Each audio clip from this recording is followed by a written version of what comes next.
They thought they could forget us, but we never left. Do you hear it? The song that never stops playing. Tick, tock. The music never ends. This is an original horror tale, crafted in the shadows of Freddy Fazbear's legacy. Whilst you may know the puppet, this is not the one you remember. This is our vision, our nightmare.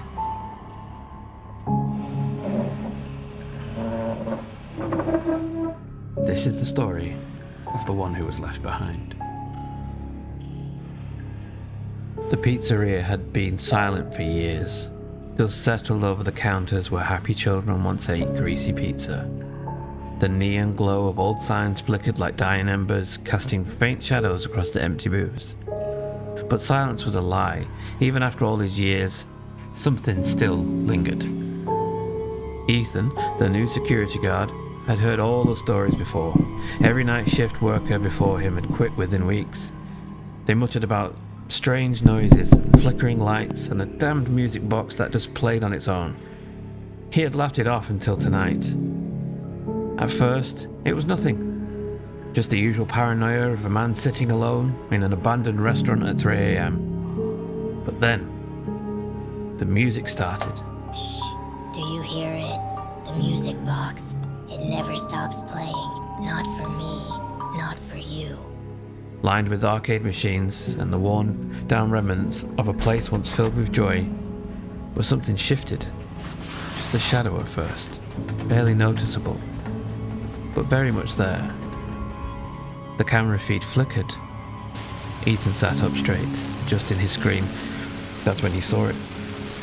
The puppet. Can you believe they left me here, all alone?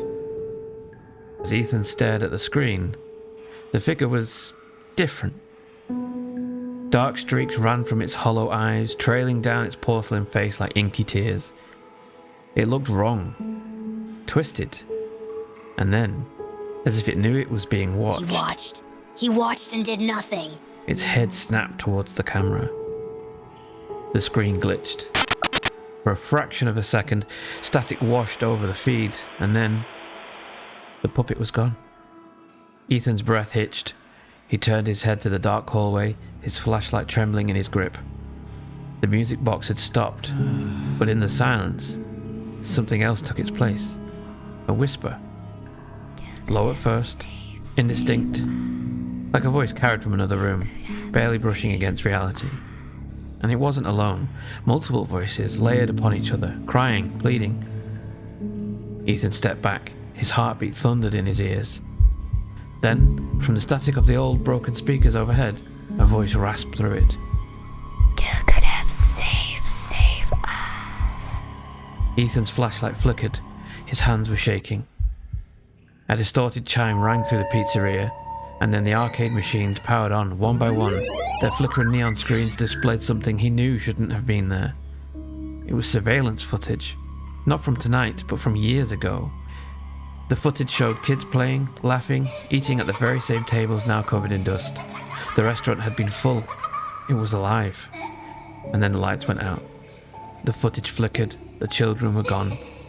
Empty chairs, food untouched, no bodies, no movement. Just silence. Ethan stumbled backwards, his stomach knotting. He forced himself to look at the monitors again, desperate for an explanation. And there they were, the missing children. Standing in the shadows just outside the arcade room, their faces blurred, but their eyes were hollow, watching him. Ethan turned on his heels and ran. He barely remembered throwing open the door, stumbling into the cool night air, lungs burning as he gulped down fresh oxygen. Do you really think running will make it stop? Inside, the pizzeria sat undisturbed, bathed in the eerie glow of the streetlights. And then, the music box started to play again. Shh, do you hear it? The music box. It never stops playing. Not for me, not for you. Ethan never returned. His resignation letter was short, simple. I quit.